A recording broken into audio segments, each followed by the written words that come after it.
sore, teman-teman.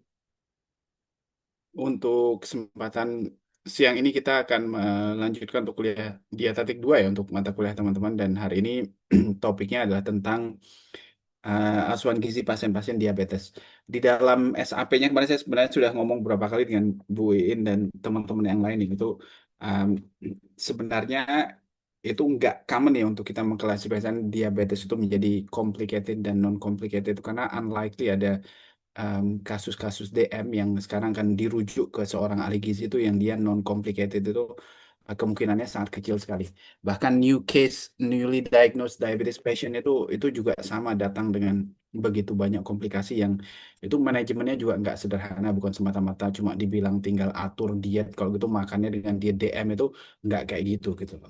Jadi it's a lot more complicated than that. So basically semua pasien juga ketika mengalami diabetes dan firstly diagnosed dengan diabetes itu sebenarnya sudah datang dengan other comorbidities dengan penyakit lain yang menjadi dasar penyebabnya yang juga tentu menyebabkan proses penanganan masalahnya itu menjadi bukan sesuatu yang sederhana atau yang nggak kayak misalnya kalau teman-teman pikir kalau orang hipertensi misalnya terus nggak ada komorbiditas yang lainnya cuma hipertensi tok itu tuh you make sense untuk itu dianggap sebagai simple case yang bisa di manage dengan lebih mudah. Tapi kalau DM itu unlikely ada kondisi di mana pasien ini itu cuma DM tok kondisinya dan cuma itu yang perlu di manage itu biasanya agak susah.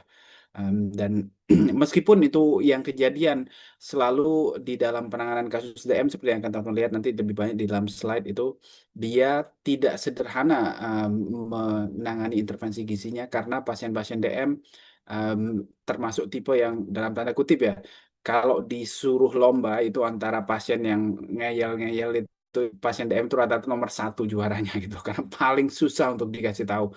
Karena biasanya adalah pasien-pasien yang sudah mengalami kondisi ini cukup lama dan karena chronic condition itu inherently memang membuat orang itu ya merasa sudah jenuh ya capek dengan kondisinya dan ogah-ogahan gitu untuk mau melakukan sesuatu termasuk untuk ngatur pola makannya karena ngerasa yuk ngapain sih.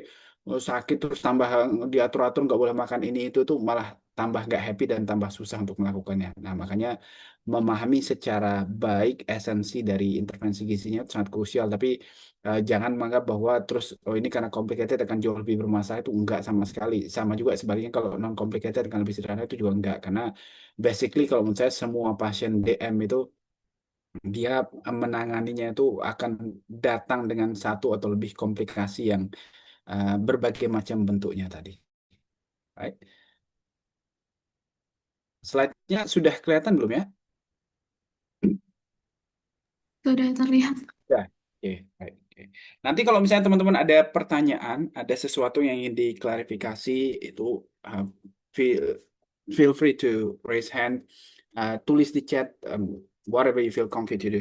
Um, nanti tinggal apa namanya dipilih aja mana yang lebih baik dan nggak harus nunggu sampai saya selesai menyampaikan semua slide-nya ya.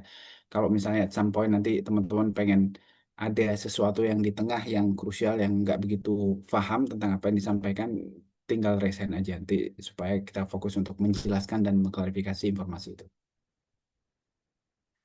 Oke, em, yang pertama saya selalu mulai kuliah tentang diabetes ini dengan menunjukkan gambar ini ya, karena secara faktual itu mau nggak mau kita nggak bisa bohong gitu loh, bahwa jumlah orang DM itu semakin banyak itu seiring atau secara linear itu dengan bertambah semakin banyaknya orang yang mengalami obesitas. Dan ini ada suatu fenomena yang terjadi di seluruh dunia ya, bukan cuma di negara-negara maju sebenarnya.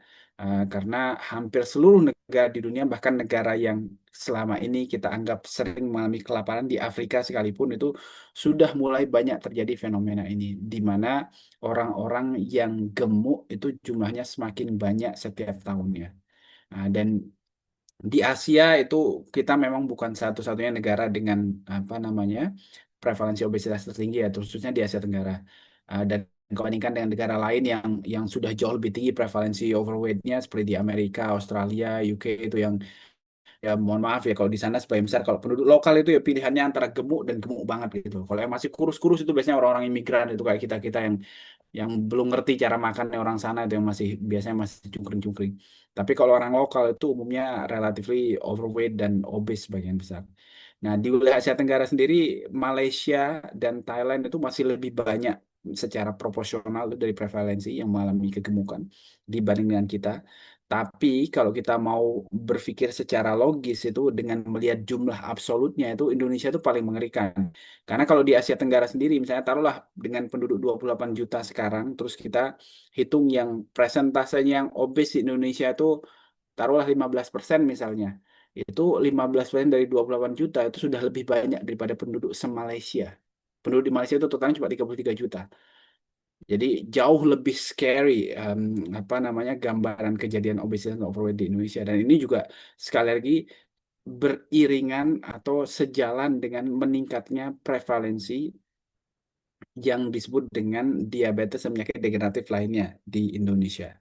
Nah, setiap tahun itu prevalensinya selalu mengalami peningkatan yang namanya obes dan overweight ini, terutama di kalangan perempuan khususnya. Dan ini juga bagi teman-teman yang cewek. Biasanya kalau masih single, masih gadis kayak gini relatively easy untuk maintain berat badan ya. Biasanya sebagian besar masih langsing-langsing. Tapi kalau udah nikah nanti, oh nggak usah nungguin setahun itu. Saya di tempat praktek saya itu paling banyak malah perempuan-perempuan yang baru nikah kurang dari 1 tahun dan 8 bulan itu beratnya nambah, ada yang nambah 10 kilo, 12 kilo, belum setahun loh ya. Itu udah eksponensial nambahnya. Dan ini memang menjadi picture yang umum kita lihat di Indonesia karena kalau dibandingkan antara laki-laki dan perempuan, itu jumlah perempuan yang mengalami obesity dan overweight itu 2 kali lipat dibandingkan dengan laki-laki. Jadi perempuan jauh-jauh lebih banyak. Nah, dan ini yang menjadi gambaran yang mau nggak mau seolah-olah menjadi tren karena dengan gaya hidup kita sekarang ini, teman-teman terutama sebagai seorang mahasiswa itu saya yakin itu kalau mau ditanya olahraga terakhir kapan itu jawabannya kapan-kapan itu udah lupa entah tahun berapa olahraga mungkin pas SMA mungkin terakhir gitu loh terus yang lain nggak pernah ingat lagi olahraga. Kalau sekarang beli makan itu kalau bisa sampai bilang sama abangnya gantungin depan pintu ya bang gitu cuma majunya dari bed ke tempat depan pintu buka pintu kos terus makan gitu loh nggak banyak effortnya untuk makan untuk bergerak untuk melakukan aktivitas jadi akhirnya ya mau nggak mau itu penumpukan lemak itu jadi jauh lebih mudah belum lagi jenis makanannya yang nanti yang kita lihat yang banyak berkontribusi terhadap terjadinya fenomena ini karena sekarang yang ngetren yang benar-benar populer adalah makanan-makanan yang hampir semuanya didominasi oleh makanan-makanan yang dominan karbohidrat khususnya, not so much fat, tapi dominan karbohidrat pada dasarnya, tapi diolah dengan cara yang ya otomatis mengenalkan lemak di dalamnya. Nah, dan ini sekali lagi selalu eh, beriringan dengan peningkatan penyakit degeneratif di mana-mana dan sebenarnya DM itu bukan yang paling scary ya di antara berbagai penyakit yang ditimbulkan oleh kegemukan itu karena penyakit yang paling mematikan khususnya penyakit jantung dan pembuluh darah itu baik itu serangan jantung maupun stroke itu jumlahnya atau kejadian itu meningkat berkali-kali lipat bahkan sampai ada yang lebih dari 10 kali lipat pada orang yang kegemukan. Um, yang paling simpel fenomena sosial yang bisa teman-teman lihat itu dari orang-orang para artis yang badannya obes itu, right? Mohon maaf ya, nggak ada yang panjang umurnya, ya kan? Bukan kita nyumpain orang loh ini, tapi maksudnya kenyataannya that happens gitu loh, ya kan? Serangan jantung, kalau nggak hidup dengan berbagai macam penyakit degeneratif yang ditopang itu entah itu dengan mengalami stroke, ada juga yang akhirnya gagal ginjal. Tapi di balik itu banyak di antaranya kalau ditelusuri itu mereka mengalami diabetes bertahun-tahun yang akhirnya mempercepat terjadinya macrovascular complication tadi yang serangan jantung, siapa penyakit ginjal, stroke dan sejenisnya gitu. Selain itu juga diabetes itu yang perlu untuk teman-teman perhatikan adalah bahwa meskipun dia penyakitnya bisa dibilang banyak orang masih bisa denial ya ketika kena DM itu. Dan kalau mau dilihat seperti dalam grafik ini itu peningkatan prevalensi DM di Indonesia itu dikit banget dari 2013 ke 2018. Secara nasional itu presentasenya cuma naik 0,5%. Tapi ini semata-mata lebih karena sebagian besar orang yang kena DM di Indonesia, khususnya kalau cowok itu malah takut untuk mendapatkan diagnosisnya. Jadi lebih ke underdiagnosed sebenarnya. Jadi orang-orang yang sebenarnya kena DM itu lebih banyak yang belum terdiagnosis karena nggak mau mengkonfirmasi penyakitnya itu ke pelayanan kesehatan. Kecuali itu sudah parah, udah mulai ada luka yang busuk, kakinya nggak sembuh-sembuh lukanya atau di tangannya, terus habis itu baru ke rumah sakit. Atau tiba-tiba berat badannya mengalami perubahan drastis, terus habis itu masuk rumah sakit, terus baru dia ke rumah sakit. Atau tiba-tiba hipoglikemi, terus baru tahu kalau kena DM. Nah itu seringnya kayak gitu gitu loh. Nah, tapi yang melakukan screening rutin untuk ngecek secara teratur tentang toleransi glukosa, meskipun perubahan berat badannya semakin lama semakin meningkat itu relatif sedikit orangnya gitu. Makanya kalau dilihat sekali lagi dari prevalensi itu hanya sedikit meningkatnya di Indonesia. Lebih banyak itu yang underdiagnosed yang dia tidak terdeteksi selama ini, tapi sebenarnya banyak sekali prevalensinya.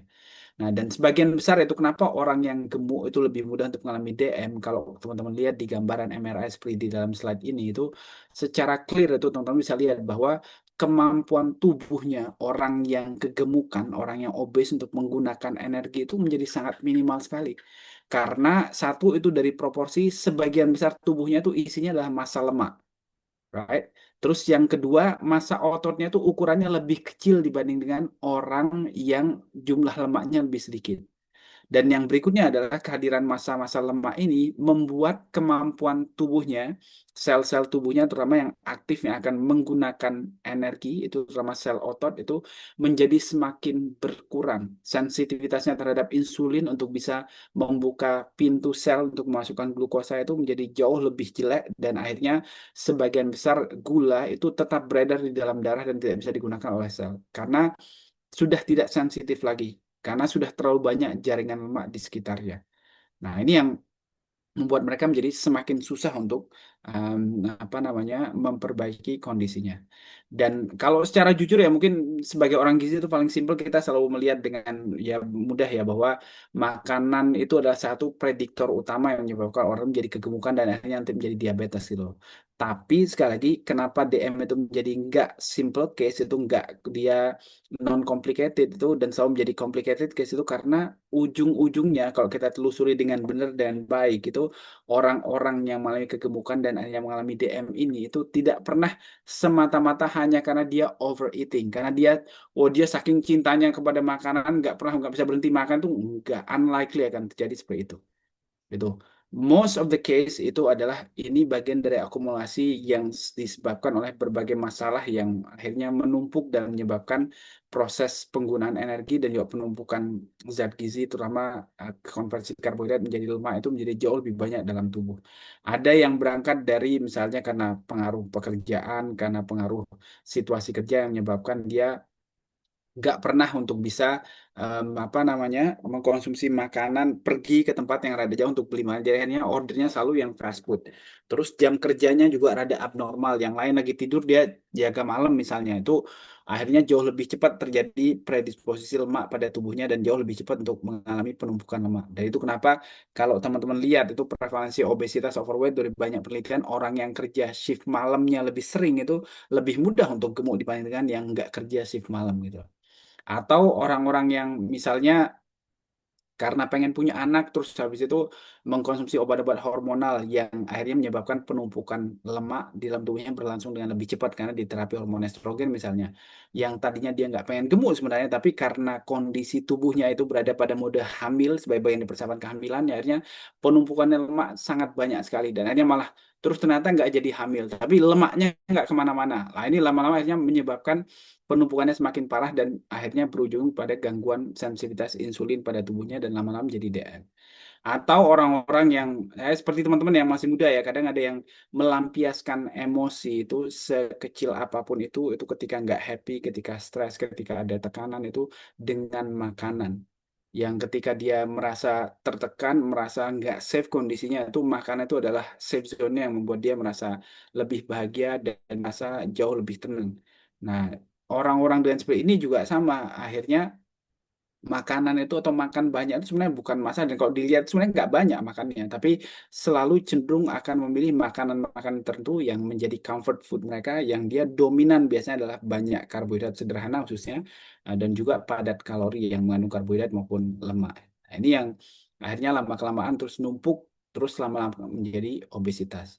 Nah, kalau orang-orang dengan berbagai macam contoh latar belakang ini, terus kita berusaha menangani dengan single type of intervention dan cuma, oh kalau gitu ini harus diet, ini asupan makanannya dibatasi atau kalorinya dikurangi itu, that's not gonna solve anything gitu. Mereka nggak akan pernah menjadi kurus atau menjadi memperbaiki kondisinya itu nggak akan terjadi karena kita nggak berusaha untuk menangani root cause-nya. Kita nggak berusaha menangani itu dari mana asalnya, kenapa kok bisa tiba-tiba jadi kayak gini gitu kan. Nggak ada orang makan dalam seminggu terus makan banyak terus tiba-tiba berat badan nambah 20 kilo kan nggak bisa gitu loh. Yang tadinya kurus krempeng terus seminggu makan tiap hari sampai 6 kali terus tiba-tiba jadi sumo itu nggak mungkin terjadi gitu loh. Kamu bakal muntah-muntah duluan sebelum itu terjadi gitu loh. Jadi juga sama kalau gitu nanti ketika proses untuk melakukan perubahan itu yang harus disadari oleh pasien dan kita perlu menekankan itu kepada mereka. Kalau mau kurus, mau melakukan perubahan, mau menangani pasien kondisinya obese, overweight, dan apalagi dengan yang sudah DM itu nggak bisa overnight solusinya. Nggak bisa dalam semalam terus tiba-tiba kayak bangun Candi Prambanan berat badannya hilang 20 kilo itu mustahil. Kalau itu kejadian beneran, iya, they'll be dead. Itu nggak mungkin bisa terjadi dengan instan seperti itu gitu. Jadi otomatis seperti naiknya juga sama harus dilakukan proses perubahan bertahap yang nanti akhirnya sifatnya juga akumulatif menyebabkan perubahan yang positif pada tubuh pasien. Nah, kemudian kalau kita lihat itu kenapa saya lebih banyak ngomongin weight loss ketika awal menangani meskipun ini kuliah tentang DM itu karena kalau teman-teman baca dari berbagai literatur itu sekali lagi akar masalah yang menyebabkan orang-orang mengalami DM itu sebagian besar dari mereka adalah sudah mengalami obesity atau overweight sebelum mengalami DM-nya. Nah, dan oleh karena itu, kalau gitu, kalau mau memperbaiki profil gula darahnya, memperbaiki glucose kontrolnya, yang paling penting kalau gitu adalah mengintroduksi weight loss supaya kehilangan massa lemaknya itu berlangsung dengan lebih baik. Baru setelah itu dia kontrol glisemiknya, kontrol gula darahnya akan terjadi dengan lebih baik. Kalau pasiennya itu obese, overweight, terus dengan DM, terus teman-teman mau melakukan apa perbaikan dengan hanya mengenalkan oh, ini dia DM nggak berusaha untuk melakukan weight loss itu nggak akan pernah berhasil. Gula darahnya itu kan tetap berantakan, nggak terkontrol dan akan cenderung mengalami hiperglikemia. Nah, kalau misalnya teman-teman tanya, oh gimana Pak dengan pasien-pasien yang dia tadinya gemuk terus DM pas awal kejadian terus dia kurus itu, oh itu banyak yang kejadian seperti itu. Tapi nanti seiring dengan proses penggunaan obat hipoglikemik oral, apalagi dengan insulin itu, obat hipoglikemik oral seperti metformin itu dan insulin juga sama, mereka itu dua-duanya tipenya lipogenik. Itu sangat cepat membantu tubuh untuk mengkonversi karbohidrat menjadi jaringan lemak. Jadi ujungnya juga sama, nambah berat badan yang numpuk itu adalah sebagian besar lemaknya. Nah, makanya oleh karena itu dari banyak penelitian itu bahkan pada extreme cases yang pasien-pasien dengan DM yang sudah gede banget berat badannya itu lebih penting untuk dikenalkan metode yang apa ekstrim seperti bariatric surgery misalnya dengan dioperasi supaya dia berat badannya itu segera turun. Nah, setelah itu terjadi, itu umumnya nanti kontrol glisemik atau kontrol gula darahnya akan menjadi lebih baik. Nah, di antara metode intervensi diet itu dari banyak yang digunakan itu sudah banyak diteliti itu. Manapun metodenya, teman-teman bisa menggunakan yang low energy secara umum yang pembatasan kalorinya lebih rendah atau yang lebih penting sebenarnya lebih applicable dan lebih bermanfaat biasanya lebih cepat untuk mencapai kontrol gula darah pada pasien DM adalah dengan menggunakan model yang low carbohydrate diet. Nanti kita lihat contohnya. Bahkan banyak apa namanya publikasi sekarang dan guidelines practice itu lebih merekomendasikan untuk menggunakan low carbohydrate diet ini sebagai metode paling ideal untuk membantu pasien DM itu mencapai kontrol glisemi atau kontrol gula darah yang lebih efektif. Dan banyak laporan yang menunjukkan itu dari studi-studi tersebut, pasien-pasien DM yang bisa mengikuti low carbohydrate diet dengan baik itu bahkan bisa masuk ke fase remisi. Maksudnya fase di mana mereka nggak perlu lagi minum obat atau menggunakan insulin karena gula darahnya terkontrol sama seperti orang normal. Nah, tapi syaratnya nggak bisa langsung begitu dengan low carb diet yang tadinya badannya gemuk terus langsung dia gula darahnya terkontrol nggak mungkin. Otomatis ada fase-fasenya nanti harus menyesuaikan dulu memastikan bahwa komposisi tubuhnya balik ke range yang lebih ideal, massa ototnya meningkat, terus bisa stick mengikuti pembagian jumlah alokasi karbohidrat itu make sense untuk dia akhirnya memasuki fase remisi karena gula darahnya terkontrol sama seperti orang yang normal gitu loh. Tapi nggak bisa saya kalau dia langsung ngenalin low carbohydrate terus besok habis itu nggak perlu minum obat lagi, nggak perlu pakai insulin itu nggak mungkin terjadi. Unlikely akan terjadi. Oke. Nah, dan ini sekali lagi fase remisi yang saya sebutkan tadi itu bukan suatu apa namanya teori ya, karena secara empiris itu sudah dibuktikan, sudah banyak dialami oleh berbagai macam pasien yang tadi yang mereka sudah bisa melakukan perubahan komposisi tubuh dengan signifikan, di mana jaringan lemak yang berlebihan di regio visceral khususnya dan di bagian lain di regio ekstremitas yang mengganggu kerja otot tubuh kerja sel-sel tubuh untuk menggunakan glukosa selama ini itu mengalami penurunan yang signifikan jumlahnya. Jadi akhirnya sel beta pankreasnya itu bisa dengan leluasa untuk mensekresi insulin dalam jumlah yang cukup dan dia seluruh tubuhnya merespon kepada insulinnya dengan baik dan bisa digunakan untuk mengolah glukosa sehingga bisa dipakai untuk menjadi bahan bakar yang digunakan oleh sel-sel tubuh. Akhirnya terus masuk kembali seperti pada fase yang normal lagi. Tidak seperti ke orang yang DM yang lainnya. Nah, dan ini sekali lagi evidence-nya itu sudah muncul dari sejak lama sekali ya, sejak teman-teman belum lahir bahkan ini. Kan teman-teman lahir sekitar tahun 2005-an ya mungkin ya. Ini dari 10 tahun sebelum kalian lahir itu sudah ada evidence yang menunjukkan bahwa medical nutrition therapy yang dilakukan oleh seorang dietitian itu dengan benar yang dia di dalamnya fokus untuk memastikan bahwa ada glycemic control yang baik dengan kontrol karbohidrat yang teratur pada pasien itu bisa menginduksi pasien untuk masuk pada fase remisi. Right? Ini jadi sudah ada evidence-nya sekali lagi, bukan sesuatu yang secara teoritis, tapi sesuatu yang sudah terbukti. Dan sampai sekarang itu model seperti ini itu sudah bisa dilakukan pada pasien-pasien dan nanti tentunya prosesnya bertahap. Nah, sedangkan yang teman-teman biasa mungkin pernah dapatkan di dalam tutorial atau kuliah yang lainnya itu mohon maaf sekali lagi kalau kamu pernah dengar dimanapun itu kalau ada yang tanya diet DM itu apa terus jawabannya 3J itu berarti kamu tersesat belajar di tempat yang salah gitu. Because that's not right gitu loh. Karena kalau kamu cuma ngomongin terus 3J ini itu nanti pasien-pasienmu yang DM itu nggak akan pernah ngerti untuk harus melakukan apa gitu. Karena kalau cuma ngomongnya, oh ini dia DM sekarang harus ngikutin 3J, bukan seperti itu cara mengajarnya gitu. Misalnya that might be part of the education that you need to provide, tapi bukan berarti terus semuanya harus oh ini harus sesuai jumlah jenis jadwal itu nggak selalu applicable semuanya untuk setiap orang gitu.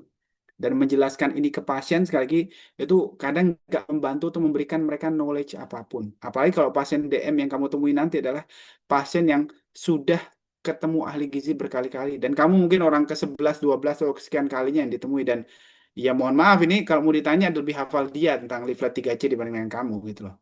So there's no point in reading the leaflet for them. Gitu cuma ngabisin waktumu dan waktu pasiennya juga gitu loh. Jadi kalau ditanya nanti kalau gitu diet yang benar untuk pasien DM itu jawabannya bukan 3J loh ya. Itu nggak sesuai dengan evidence based practice untuk melakukannya. Nah, sekarang sebelum kita melihat intervensi gizinya, ini kalau kita merunut dari NCP kemarin, kalau teman sudah bisa melakukan assessment tadi dari awal, berbagai macam root cause yang menyebabkan akhirnya membawa orang menjadi DM tadi, itu penting untuk memikirkan kalau itu diagnosis gizinya yang muncul pada pasien itu apa. Nah, teman-teman sudah belajar NCP kan ya di semester sebelumnya. Nah, ini di dalam terminologi diagnosis gizi itu sebenarnya ada tiga yang bisa muncul untuk menjadi diagnosisnya pasien-pasien DM itu satu yang gangguan utilisasi karbohidrat misalnya karena memang kan dia hiperglikemia atau sebaliknya hipoglikemia maksudnya atau yang favoritnya mahasiswa paling sering itu perubahan nilai laboratorium itu semua pokoknya yang berbeda perubahan nilai laboratorium itu sebenarnya make sense juga untuk bisa digunakan tapi sebenarnya diagnosis ini sangat spesifik untuk gangguan lab tertentu. Tapi kalaupun mau digunakan untuk ini ya masih bisa gitu loh. Nah, tapi saya selalu lebih merekomendasikan untuk yang terakhir itu supaya nanti inline dengan guidelines praktis tadi bahwa pasien-pasien DM itu harusnya secara clear kita nyatakan bahwa kalau gitu dia ada penurunan kebutuhan karbohidrat. Jadi nanti kalau menghitung kebutuhan gizi setelah menghitung kebutuhan energi, otomatis dihitung kebutuhan karbohidratnya dulu maksimalnya mau dikasih berapa gitu loh. Jangan nanti udah diagnosisnya penurunan kebutuhan karbohidrat, tapi nanti menghitung kebutuhan energi karbohidratnya by difference. Kan itu nggak nyambung berarti, nggak sesuai dong diagnosisnya gitu. Ngapain bikin diagnosis gizi penurunan kebutuhan karbohidrat, tapi karbohidratnya by difference. Berarti harusnya setelah menghitung kebutuhan energi nanti hitung dengan apa namanya kebutuhan karbohidratnya itu mau dikasih maksimal berapa. Right? Nah, dan dalam menentukan intervensi gizi ini, sebelum kita lihat bagian yang lainnya itu sangat penting untuk teman-teman perhatikan bahwa diet orang DM itu atau pola makan yang baik untuk pasien DM itu mereka pada dasarnya sama dengan pola makan orang yang sehat harusnya yang diikuti oleh orang sehat yang bener loh ya, bukan orang sehat maksudnya berarti nggak perlu diet sama sekali gitu enggak, tapi pola makan sehat itu yang bener itu sama dengan yang perlu diikuti oleh orang DM gitu.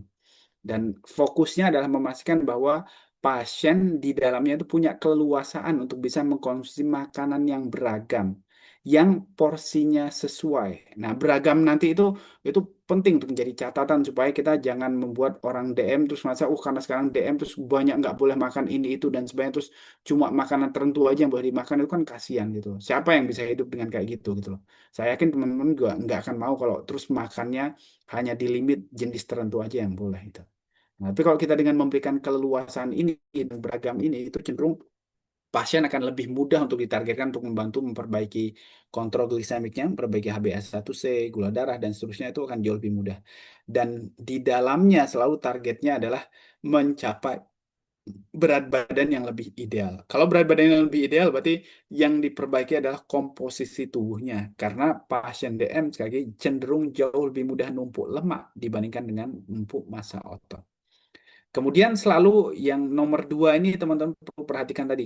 Jawabannya kenapa bukan 3J? Karena setiap orang pasien, setiap klien yang teman-teman temui itu nanti punya masalah pola makan, kebiasaan, cultural preference yang berbeda.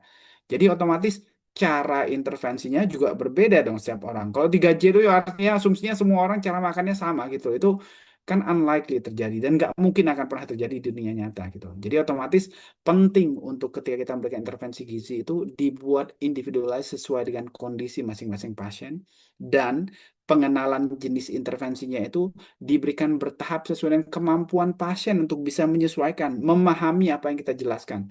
Kalau pasiennya rada pinter, rada lebih enggak tentang apa yang dilakukan itu ngasih dua tiga tips yang berbeda untuk dilakukan nggak apa-apa. Tapi kalau misalnya agak susah untuk memahami, cobain satu dulu maksimal dua hal yang perlu untuk dirubah baru terus nanti setelah itu suruh kembali lagi untuk mengenalkan hal yang berbeda. Nah, dan yang nomor tiga ini menjadi catatan krusial lah yang selalu untuk perlu diingat sebagai seorang calon ahli gizi di masa depan ya teman-teman.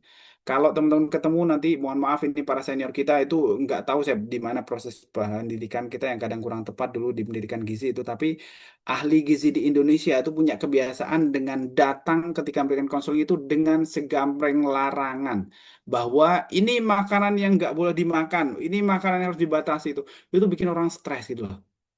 Ya kan? Siapa yang happy disuruh kamu nggak boleh makan ini itu sekarang itu that's no good. Jadi harusnya tugas kita adalah untuk memastikan bahwa gimana caranya kita mempertahankan orang itu tetap bisa menikmati makan. Karena makan itu bagian dari kualitas hidup seseorang. Mau kamu sekaya apapun, kalau kamu nggak bisa makan, yang kamu suka itu kan juga percuma gitu. What's the point? Ya kan? Jadi memastikan bahwa mereka bisa menikmati makan itu dengan memberikan pilihan-pilihan yang masih bisa dia konsumsi, yang bisa dilakukan modifikasi supaya dia tetap bisa menjadi bagian dari kondisi penyakitnya sekarang itu bisa dilakukan gitu. Dan hanya memberikan batasan itu kalau memang itu evidence-nya clear bahwa that's no gitu loh. Bahwa itu sesuatu yang sangat berbahaya karena itu against scientific barrier itu baru masuk akal untuk dilarang. Tapi kalau emang sesuatu yang sifatnya itu masih bisa dimodifikasi, masih bisa dikompromikan itu nggak perlu untuk dilarang gitu. Contoh misalnya, saya punya seorang pasien itu salah satu guru besar di UGM, beliau tuh kena DM dan beliau salah satu hobinya adalah minum susu coklat, right? Nah, sejak kena DM itu sama anaknya yang kebetulan seorang dokter juga dan teman seangkatan saya itu nggak boleh sama sekali minum susu coklat dan itu beliau tuh rada nggak happy dengan kayak gitu. Nah, terus pas apa namanya kebetulan pas saya ketemu dengan anaknya terus minta dikonsulin karena kelihatannya badan beliau tuh semakin kecil, status gizinya massa ototnya semakin berkurang. Terus saya tanya ke beliau kenapa Prof kok sekarang malah jadi agak susah kan biasanya dulu minum susu. Lah iya dulu biasanya minum susu mas tapi sekarang nggak suka soalnya nggak boleh minum susu coklat lagi. Lah terus saya tanya, lah kok nggak boleh? Lah ya kata si anaknya, kata dia nggak boleh soalnya nanti gula darahnya naik. Terus saya bilang, oh iya kan sebenarnya itu boleh. Ada triknya kalau gitu caranya supaya Prof tetap boleh minum susu coklatnya, tapi nanti triknya kayak gini supaya nanti jumlah proteinnya juga tetap meningkat asupannya. Bisa kita sembunyi nanti susu yang proteinnya tinggi supaya nanti massa ototnya juga meningkat. Tapi tetap juga bisa menikmati susu coklat yang Prof sukain yang bisa dia tiap hari dia minum gitu. Oh boleh teman-teman, boleh. Itu ada triknya kayak gini nanti caranya gitu. Dan kita secara saintifik tahu bahwa makanan minuman yang indeks glikemiknya tinggi sekalipun seperti roti misalnya yang indeks glikemiknya 100 itu, kalau kita masukkan dalam mix meal, dalam makanan yang campuran makanan lain, terutama yang kandungan protein dan lemaknya tinggi di dalamnya, itu indeks glikemiknya menurun drastis. Karena lemak dan protein itu butuh pencernaan yang lebih lama, lebih panjang, jadi dia akan memperlambat pencernaan glukosa. Nah, jadi kan kalau gitu malah justru scientific evidence menunjukkan bahwa kita bisa kompromi. There's a way to get people what they want. Ada triknya caranya untuk membuat supaya apa yang dia suka itu tetap bisa menjadi bagian dari gaya hidupnya. Tapi tadi targetnya tetap tujuannya memperbaiki status gizinya gitu. Nah, ini krusial untuk teman-teman ingat supaya nanti jangan sekali lagi datang jadi ahli gizi yang penuh larangan yang bikin orang kalau datang aduh, aduh malas konsul dengan sama mbak ini nggak boleh makan apa-apa.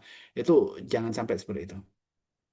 Dan yang terakhir ini adalah tujuan memberikan intervensi gizi itu selalu memastikan bahwa apa yang kita ajarkan, apa yang kita jelaskan ke pasien itu adalah sesuatu yang applicable in daily practice yang bisa dia terapkan sehari-hari dalam mengolah, memilih jenis makanan minuman yang dia konsumsi.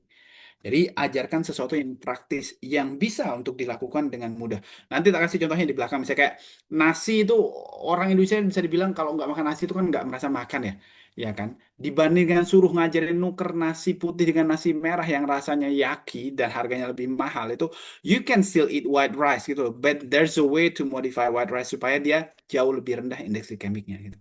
Nah, itu contoh-contoh yang penting untuk teman pelajari dan nanti diajarkan menjadi bagian dari cara memberikan intervensi untuk pasien-pasien. Baik. Nah, sekarang kita lihat berikutnya. Kalau kita kembali ke evidence sekali, kalau teman-teman baca itu di panduan terapi untuk pasien DM di berbagai negara, di Amerika, di Kanada, Australia, dan sebagainya, itu negara-negara maju itu, secara spesifik itu dituliskan bahwa intervensi gizi oleh seorang dietitian itu memiliki impact yang sangat krusial untuk memperbaiki outcome pasien. Nah, dan tapi ada triknya bahwa intervensi gizi itu harusnya tadi jangan kalau pasien itu kamu punya pasien nanti terus diceramahin kuliah 3 SKS Bu hari ini kita kuliah 3 jam tentang leaflet 3J itu nggak akan membawa apapun untuk pasienmu. Right? Ini harus diingat sekarang stepnya. Dalam memberikan intervensi gizi untuk pasien DM, selalu berpikir pada framework bahwa ini itu ada chronic condition yang butuh ongoing therapy. Yang dia nggak bisa cuma datang sekali konsul terus selesai itu nggak mungkin akan sukses intervensinya. Right? Jadi selalu pastikan bahwa nanti kalau gitu kita buat plan. Pak, Bu, dari awal disampaikan nanti untuk intervensi gizinya kita rencana akan lakukan dalam waktu 3 sampai 6 bulan ke depan. Nah, di dalam waktu 3 sampai 6 bulan ke depan nanti kita bagi setiap 4 minggu atau setiap 2 minggu nanti kita ada pertemuan untuk belajar tentang bagaimana mengatur diet Bapak Ibu yang lebih baik. Nah, dan selalu ingat, setiap advice dietnya, nutrition terapinya bukan yang sifatnya paketan 3J tadi, tapi sangat personal, yang dia sangat individu sesuai dengan apa masalah yang muncul pada pasiennya. Karena mungkin nggak semua pasien yang kamu temui itu bermasalah dengan jumlah karbohidrat yang berlebihan. Bisa aja pasiennya jumlah karbohidratnya fine-fine aja, tapi cuma timingnya mungkin yang nggak sesuai. Berarti otomatis itu yang difokuskan gitu. Nah, dan perubahan itu selalu sifatnya berlangsung jangka panjang itu pelan-pelan ya teman-teman. Nggak bisa dilakukan secara instan. Jadi oleh karena itu kita fokus mengajarkan, memberikan intervensi itu maksimal 1 atau 2 rekomendasi aja untuk setiap kali pertemuan. Supaya nanti di pertemuan berikutnya bisa kita evaluasi. Pak, Bu, mohon maaf kemarin sudah bisa dilakukan belum ya yang saya ajarkan gitu loh. Kalau saya belum bisa dilakukan, kita lihat kira-kira barrier-nya itu apa, kesulitannya itu apa. Atau kita kenalkan alternatif solusi lain yang lebih mungkin untuk dilakukan gitu. Dan oleh karena itu follow up-nya itu krusial. Dan ini juga penting untuk menjadi model praktek kalau teman-teman nanti praktek sebagai seorang dietitian itu dengan model praktek kayak gini juga memastikan keberlangsungan jumlah pasien yang datang untuk konsul ke teman-teman. Kalau semuanya datang kuliah 3 SKS tentang 3J itu, ya nanti nggak ada yang balik lagi pasienmu gitu. Dan kamu nggak punya pasien lagi kalau pas praktek gitu. Dan selalu tipenya mengenalkan perubahan pola makan, ya kan? Karena pola makan itu sesuatu yang sifatnya sangat dekat dengan kebiasaan seseorang. Jadi merubahnya itu juga nggak bisa instan. Selalu bayangkan adalah sebuah maraton, bukan sprint gitu. Sama kayak teman-teman sekarang kan itu ya kamu pasti udah punya kebiasaan yang bisa ditebak gitu. Hari ini makan apa, hari ini makan siomay, besok makan batagor, besok makan bakso, besok makan mie ayam gitu. Itu udah ada patternnya, kebiasaannya gitu. Karena yo ini dekat dengan rumah, oh ini karena sering diajak teman keluarnya hari ini. Nah itu pasti sudah ada polanya. Kalau itu mau dirubah secara drastis itu unlikely akan terjadi. Makanya lebih baik dikenalkan perubahan yang bertahap tadi yang meaningful yang orang bisa menerapkan secara perlahan. Nah, dan dalam proses pengenalan ini selalu kita harus secara realistis tuh mengajarkan kepada pasien bahwa ini perubahannya sifatnya nanti akan memakan waktu. Tapi kalau kamu melakukan itu, you'll see instant results ini dalam dalam pelakukan perubahan ini. Nah, dalam intervensinya itu pasien tergantung dengan tipe DM-nya yaitu agak akan berbeda cara melakukannya. Karena pasien DM tipe 1 misalnya karena dia on insulin itu berarti memberikan intervensinya akan disesuaikan dengan nanti dosis insulinnya berapa banyak dapatnya. At this stage itu nanti teman-teman cukup belajar tentang pembagian jumlah karbohidratnya aja karena kalau udah pada advanced stage pas profesi atau pas nanti ada yang ikut course tertentu itu nanti bisa diajarkan tentang carbohydrate counting dan sejenisnya. Nah, kemudian yang tipe 2 yang paling banyak akan temui nanti akan agak berbeda tentang intervensinya, atau jenis perubahan yang harus dilakukan seperti apa. Dan yang ini sekarang mulai banyak ditemui, terus terang saya banyak sekali ketemu pasien-pasien dengan gestational diabetes, sekarang ibu-ibu yang tadinya tuh kurus, terus begitu hamil, baru trimester 1 udah kena DM selama kehamilan. Dan ini sangat menakutkan sebenarnya karena membawa resiko yang besar sekali untuk ibunya setelah selesai hamil nanti akan mengalami DM juga tapi juga anaknya itu artinya memiliki resiko untuk mengalami DM juga jauh lebih tinggi. Nah, dan juga selama hamil itu nanti janinnya ada risk untuk dia nggak tumbuh sesuai dengan usia kehamilannya, malah dia lahir dengan BBLR karena tadi ibunya nggak bisa memanfaatkan zat gizinya dengan maksimal. Nah, oke, secara umum sebenarnya em, pola makan pasien DM itu prinsipnya harus mengikuti idealnya ya, bukan harus ya, tapi lebih idealnya sekali lagi mengikuti model yang seperti ini bahwa kita mengajarkan perubahan pola makan itu dengan template atau berdasarkan pola makan pasien saat ini. Dan kalau ada obat atau insulin atau berat badan kondisinya saat ini itu yang kita targetkan untuk dimodifikasi supaya sesuai dan mencapai kontrol gula darah yang terbaik. Dan kalau pasien itu overweight atau obese itu jangan langsung menjudge bahwa oh Pak Bu kalau itu akhirnya sekarang dari 70 berat badan harus turun jadi 50 itu enggak. Ideally itu kita tawarkan kepada pasien yang rasional untuk ditentukan berat badan itu berapa dan kira-kira mereka happy nggak dengan target seperti itu. Nah, sebagai bagian dari untuk memastikan tadi bahwa mereka terlibat secara aktif dalam proses perubahan berat badan dan juga kontrol kondisinya.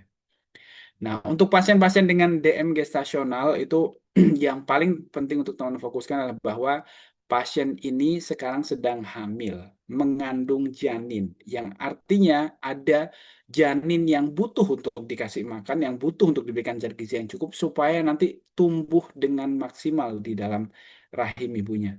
Nah, dan oleh karena itu pasien DM itu yang dengan gestational diabetes ini penting untuk diajarkan bahwa kontrol cravingnya, keinginannya untuk mengonsumsi makanan khususnya yang mengandung karbohidrat sederhana itu menjadi bagian yang paling penting untuk dilatih. Dan kita mengontrol biasanya targetnya karbohidratnya itu antara rentangnya 35 sampai 50% itu supaya nanti kontrol gula darahnya menjadi jauh lebih baik dan dia lebih banyak dapat makanan sumber protein khususnya. Nah, karena ini yang dibutuhkan oleh janinnya untuk tumbuh dengan baik. Dan selalu di dalamnya itu perlu dikenalkan olahraga seringan apapun bentuknya. Karena bagian penting dari memastikan bahwa otot itu aktif untuk menggunakan glukosa adalah untuk disuruh bergerak. Apapun bentuk olahraganya, mau yang yoga, ibu hamil atau apa itu yang penting ada kegiatan yang sifatnya melatih massa otot. Nah, kemudian untuk DM tipe 1 ini sekali lagi selalu akan tergantung dari jenis dan jumlah dosis insulin yang digunakan. Pasien itu ada yang long acting, short acting insulin atau kombinasi keduanya itu tergantung dari apa namanya apa yang diberikan oleh DPJP-nya. Dan nanti akan disesuaikan nanti sesuai dengan kalau misalnya olahraga berarti bisa diturunkan atau naikkan tambahan dosis insulin dan juga pemberian makanannya. Nah, umumnya itu kalau teman-teman ada yang pernah kenal atau pernah ketemu anak dengan DM tipe satu atau pasien yang dengan DM tipe satu yang sudah lebih gede itu nanti tipe pemberian insulinnya modelnya ada seperti gambar ini. Ada yang diberikan insulin yang long acting namanya seperti NPH ini. Nah, ini jenisnya protepen contoh misalnya ini yang dia sifatnya masa aktifnya itu bisa berlangsung 12 sampai dengan 24 jam dalam dalam sehari setelah diberikan. Nah, tapi ada waktu puncaknya yang artinya di waktu puncak-puncak itu penting untuk pasien itu makan. Nah, tapi juga ada yang diberikan yang sifatnya rapid acting insulin yang dia akan aktif setelah 15 menit, 10 sampai 15 menit setelah diinjeksi itu yang dia biasanya digunakan untuk membantu terutama ketika usia masih awal lebih muda ya. Ini lebih ideal untuk diberikan karena dia akan menyuntikkan insulin dekat dengan ketika jam makan. Jadi kalau makan 3 kali sehari berarti 3 kali injeksi itu. Nah, dan nanti bisa di antara waktu makan itu ada yang long acting insulin yang diberikan kalau misalnya terutama kontrol glisemiknya nggak begitu bagus. Tapi kalau misalnya kontrol gula darahnya tetap bagus, ya dia cukup dengan yang short acting tadi. Gitu. Atau bisa diberikan kombinasi dari keduanya tadi bagi pasien-pasien yang lebih susah untuk mengendalikan gula darahnya. Nah, kemudian untuk pasien yang DM tipe 2 itu selalu fokusnya adalah memastikan bahwa tadi karena dia terjadi itu DM-nya sifatnya adalah kronik yang dia bertahap seiring dengan tadi pertambahan berat badan dan akhirnya muncul penyakit lain dan juga muncul DM, maka perubahannya itu ketika dilakukan targetnya bukan cuma untuk kontrol gula darah sebenarnya tapi akan memperoleh efek yang lain juga. Tekanan darahnya akan lebih mending, dislipidemianya akan berkurang, itu umumnya akan terjadi dengan sendirinya. Terus target kita selalu kalau dia sudah yang umumnya teman-teman akan menemukan mereka dalam kondisi agak overweight itu berarti mengurangi asupan kalori khususnya dari karbohidrat sederhana dan dari lemak itu. Dan nanti yang lebih banyak karbohidrat kompleks itu yang dari sayur, buah itu yang lebih banyak untuk ditingkatkan. Nanti detailnya akan di halaman berikutnya. Nah, kalau kita membuat intervensi gizi pada pasien-pasien DM tipe 2 itu selalu yang lebih penting untuk diingat adalah bahwa um, tadi yang 3J itu sebenarnya ya komponen yang menjadi bagian rutin untuk prescribing pasien-pasien DM. Tapi nggak bisa terus semua orang terus 3J semua itu enggak.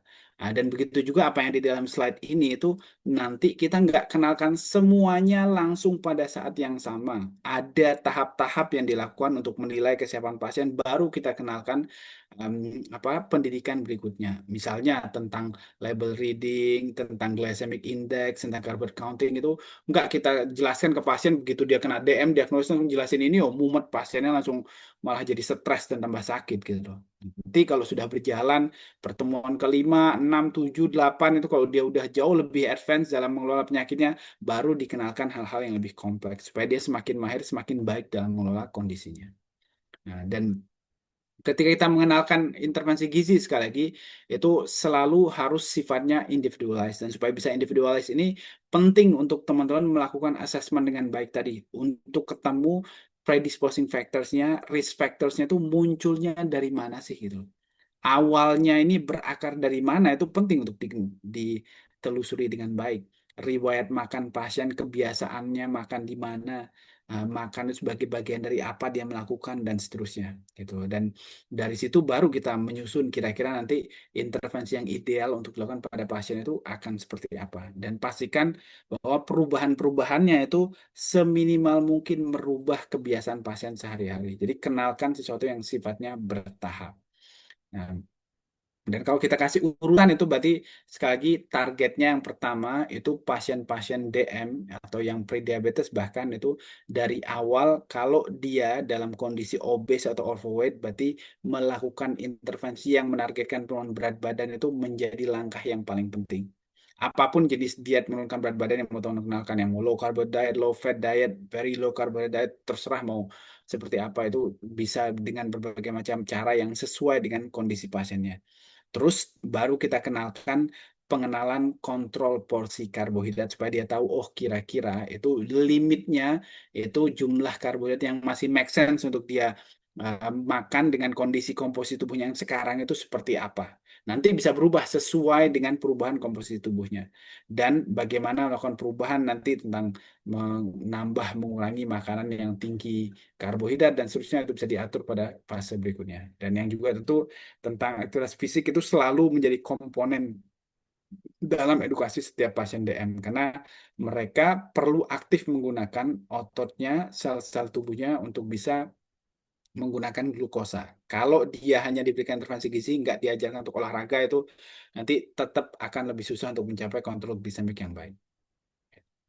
Nah, bagi pasien-pasien yang diberikan apa namanya eh, intervensi gizi itu atau eh, yang diberikan intervensi diet tok itu, maka biasanya kita selalu mencoba untuk melakukan pemberian makan itu dengan memaksimalkan karbohidrat setiap kali waktu makan itu antara 3 sampai 4 penukar dulu. Kalau satu penukar itu 15 gram, berarti kalau tiga penukar itu sekitar 45 gram maksimal untuk sekali waktu makan. Nah, dan ini termasuk di dalam itu buah, sayur itu juga termasuk dihitung di dalamnya. Dan apa namanya? Snack itu biasanya kita berikan satu di antara 1 sampai 2 penukar di antaranya. Bagi pasien DM tipe 1 itu yang menggunakan insulin juga sama model ini itu bisa digunakan untuk mengikuti kira-kira berapa banyak satuan insulin unit yang diberikan oleh dokternya. Nah, dengan menggunakan model ini itu biasanya kita cobakan selama 2 3 minggu untuk melihat terus nanti minggu keempat untuk dilakukan evaluasi kira-kira dengan model alokasi karbohidrat itu dampaknya terhadap gula darahnya itu seperti apa. Terus baru dilihat kira-kira perlu disesuaikan, dikurangi atau ditambah jumlah karbohidratnya sesuai dengan aktivitasnya sehari-hari. Kalau dia menggunakan obat hipoglikemik oral itu pasien cenderung lebih mudah kalau diberikan makanan itu dalam bentuk porsi yang lebih kecil yang dia 2 sampai 3 penukar karbohidratnya supaya nggak terlalu banyak loadnya pada saat yang bersamaan karena nanti akan cenderung hiperglikemia kalau dia hanya menggunakan obat hipoglikemik oral. Ada nanti apa namanya snack itu kalau dia mau makan snack itu ya snack rata-rata hitungannya hampir sama dengan makan besar tadi karena rata-rata 2 sampai 3 penukar besarannya. Nah, kemudian bagi yang on insulin, baik itu DM tipe 1 maupun tipe 2 itu basically nanti kan sama mengaturnya karena kita akan menyesuaikan jumlah karbohidrat itu sesuai dengan jumlah insulinnya. Rata-rata kita menggunakan patokan 1 unit insulin itu akan mengcover sekitar 10 sampai dengan 12 gram karbohidrat. Jadi kalau pasienmu sehari itu misalnya dapat 10 unit insulin, berarti kan maksimal karbohidrat sehari nggak boleh lebih dari 120 gram. Nah, jangan nanti pasien unit insulin sehari 10 tapi dikasihnya karbohidrat 200 itu kan juga nggak masuk akal. Pasti kan otomatis pasiennya akan hiperglikemi terus itu. Jadi itu yang kita lakukan biasanya untuk menyesuaikan kira-kira jumlah karbohidrat yang ideal untuk apa namanya jumlah insulin yang diterima oleh pasien itu seperti apa. Nanti ada pasien-pasien tertentu yang mereka kalau sudah pada fase advance itu bisa diajarkan apa yang disebutkan carbohydrate counting supaya dia bisa menyesuaikan sendiri kira-kira dosis insulin unit yang akan diinjeksi itu berapa dan dia jauh lebih mudah untuk mengatur atau memilih makan yang mau dikonsumsi itu seperti apa. Nanti pasien-pasien ini tapi bukan pasien yang baru didiagnosis atau baru mengalami DM. Mereka yang sudah pada fase advance yang sudah ngerti jauh lebih baik tentang mengatur dietnya dan komposisi makanan itu sudah jauh lebih paham. Baru kita ajarkan ini, bukan pada fase awal. Biasanya kita ajarin juga untuk pasien-pasien dengan carbohydrate counting itu supaya paham label reading karena sekarang jumlah makanan yang di apa package food di sekitar kita tuh banyak sekali jadi mereka perlu untuk memahami kira-kira berapa banyak yang harus dikonsumsi. Misalnya nih kalau contoh seperti dalam gambar ini uh, pasiennya sama-sama mengkonsumsi apa namanya cracker, tapi ada yang tipe A dan tipe B.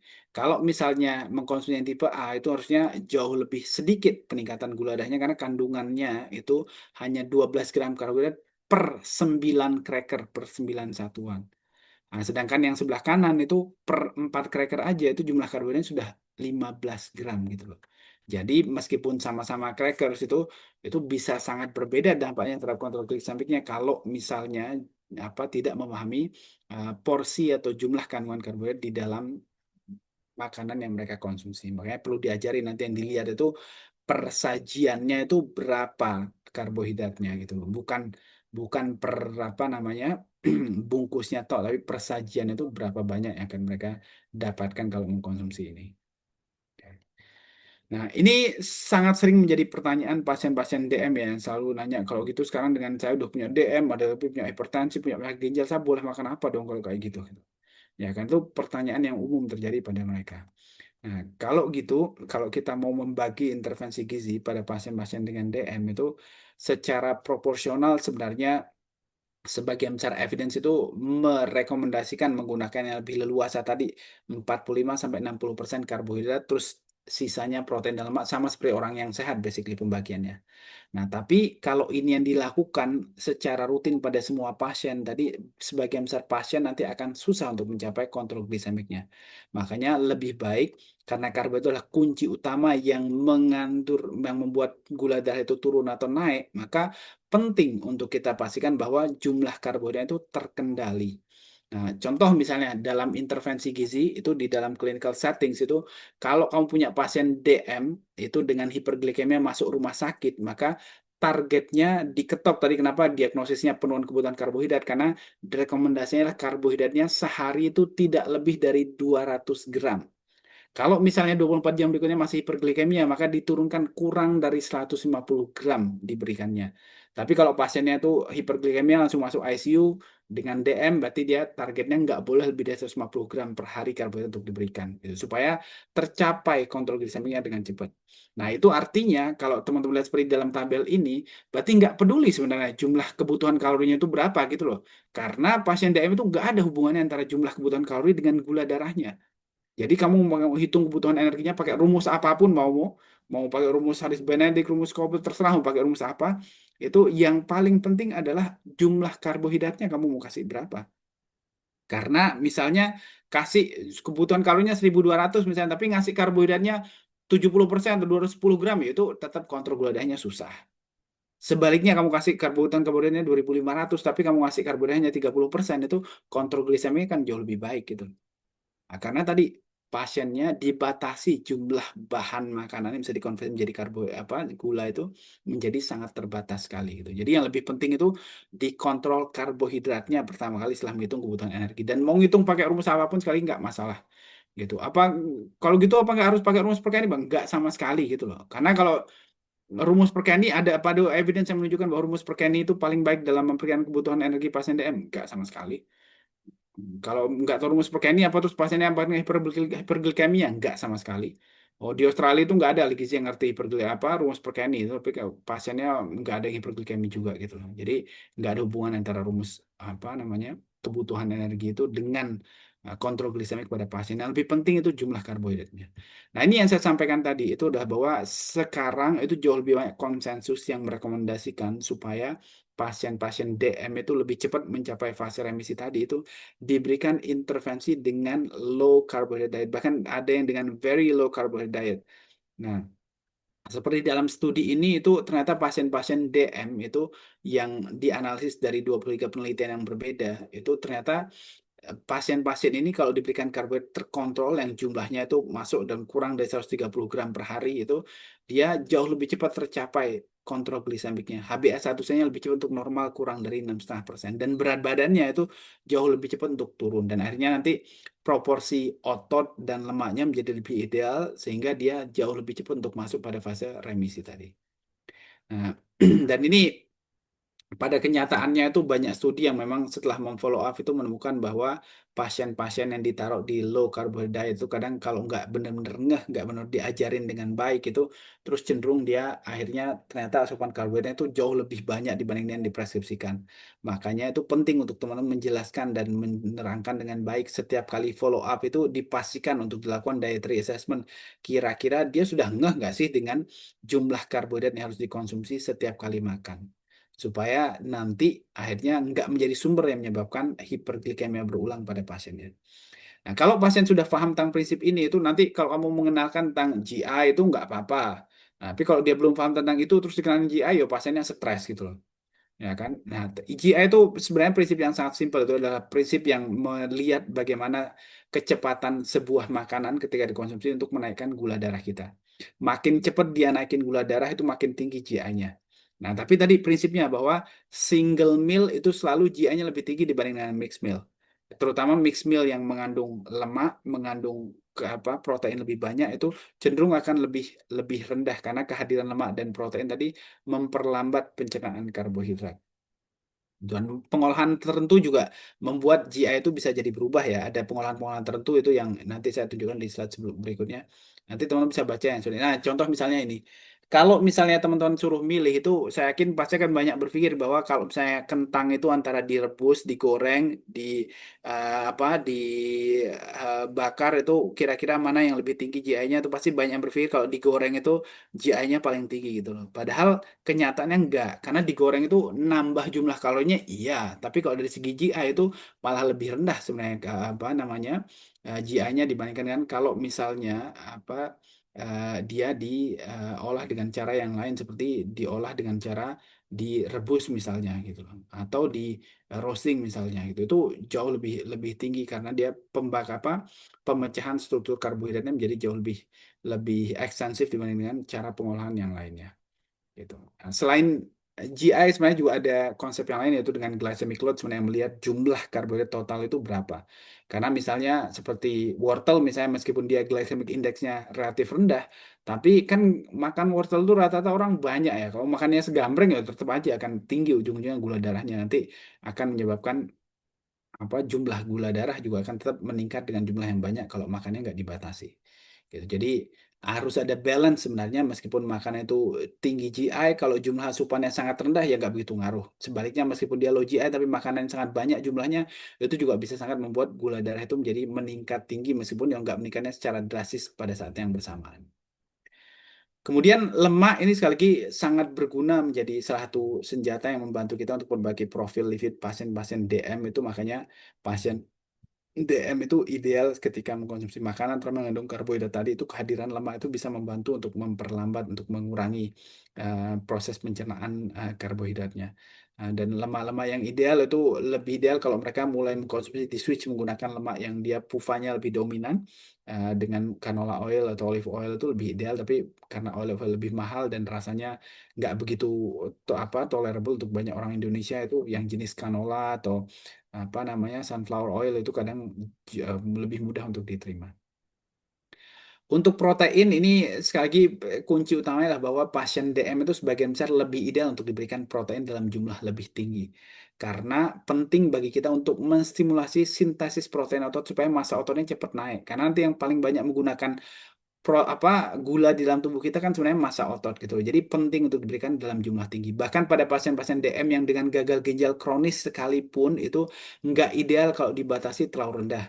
Meskipun misalnya pasien gagal ginjal dengan stage 1 sampai 3 misalnya rekomendasi proteinnya itu 0,6 sampai 0,8 itu tetap lebih ideal untuk diberikan yang range paling tinggi yang 0,8 itu supaya meminimalisir resiko dia semakin kehilangan massa ototnya. Semakin banyak kehilangan massa ototnya, nanti akan semakin buruk kondisinya dan pasien lebih susah untuk recover. Jadi lebih ideal untuk diberikan agak lebih tinggi supaya memastikan bahwa pasien itu status gizinya lebih baik dan kontrol glisemiknya lebih baik. Nah, selain itu juga ada beberapa hal yang terkait dengan mikronutrien itu yang kadang direkomendasikan untuk diberikan pada pasien DM, terutama kalau pasien DM itu mengkonsumsi metformin dalam jangka panjang, itu dia bisa menyebabkan defisiensi vitamin B12. Nah, ini perlu untuk ingat untuk disuplementasi kalau misalnya dia udah terlalu lama mengkonsumsi itu.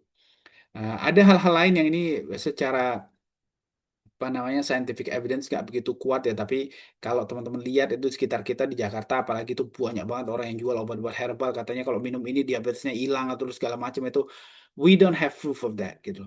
Saya kalau itu kenyataan beneran obat yang mereka jual itu bisa segitu ajaibnya menghilangkan atau mengobati DM itu. Oh itu siapapun yang bikin obatnya itu kan jadi orang paling kaya sedunia gitu karena jadi obat paling laku yang paling banyak orang yang akan nyari gitu loh. Kan kenyataannya nggak seperti itu gitu. Nah, kalau gitu sekarang balik ke pertanyaan tadi, kalau kita tanya kira-kira yang lebih pas mana kalau gitu diet yang terbaik untuk pasien DM, sekali lagi jawabannya bukan yang diet 3J atau yang fokus pada DM 1100, 1500, 1900, bukan itu yang difokuskan gitu. Tapi yang difokuskan adalah memilih pola makan atau pola diet yang di dalamnya itu lebih banyak mengenalkan makanan yang mengandung karbohidrat yang kompleks, yang jumlah proteinnya lebih tinggi, yang jumlah karbohidrat sederhananya tadi jauh lebih terkontrol. Apapun namanya diet itu mau dikasih. Nah, itu terserah teman-teman mau kasih nama apa, tapi kita bisa menggunakan ciri-ciri dari berbagai macam model diet yang sehat, yang model Mediterranean diet, vegetarian diet, dan sejenisnya itu sebagai model yang diambil. Kalau mau persis exactly seperti Mediterranean diet itu agak susah. Orang Indonesia nggak suka makan dengan model kayak gini, karena ini bukan gaya makan orang Indonesia, bukan pola dietnya orang Indonesia. Nah, tapi kalau kita mau mengambil cirinya, misalnya di model Mediterranean Diet ini, hal-hal yang baik dari situ, ciri-ciri positifnya yang bisa dikenalkan ke pasien, yang pasien tuh afford untuk bisa membeli, dan dia bisa menggunakan dalam konsumsi sehari-hari itu cenderung lebih ideal untuk dilakukan. Karena nanti akan lebih mudah bagi dia untuk step by step mengenali atau merubah sedikit demi sedikit pola makannya dengan bentuk yang lebih positif. Nah, dan ini banyak studi yang sudah menunjukkan ya memang kalau mau drastis tadi misalnya kalau mau mencoba dengan model Mediterranean diet itu nggak akan ada orang di seluruh dunia yang bilang oh kamu jangan pakai itu nanti sakit itu nggak sama sekali karena bisa dibilang Mediterranean diet itu salah satu diet yang paling banyak diteliti di seluruh dunia dan yang paling selalu overwhelming positif efeknya terhadap berbagai macam penyakit DM, penyakit ginjal, stroke, hipertensi itu orang-orang yang mencoba menerapkan model Mediterranean diet ini itu selalu dampaknya kondisinya mengalami perbaikan yang signifikan. Karena memang secara propertis dietnya itu sangat sehat sekali. Di dalamnya tuh mengandung karbohidrat kompleks, serat dalam bentuk buah dan sayur yang sangat tinggi, sumber proteinnya itu sangat lean yang mengandung kolesterol yang sangat apa lemak jenuh maksudnya bukan kolesterol, ya, lemak jenuh dan lemak trans yang sangat minimal, bahkan malah cenderung mengandung PUFA tinggi konsumsinya, sangat tinggi kacang-kacangan dan berbagai macam jenis protein nabati yang juga mengandung serat kompleks itu. Jadi dia sangat overwhelmingly positif.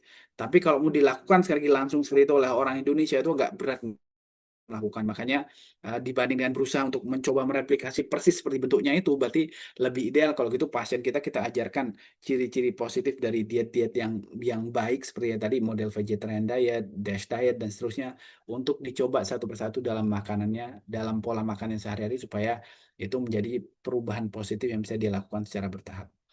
Dan sekali lagi tidak ada single diet yang satu jenis diet yang paling baik untuk setiap orang dengan diabetes itu enggak.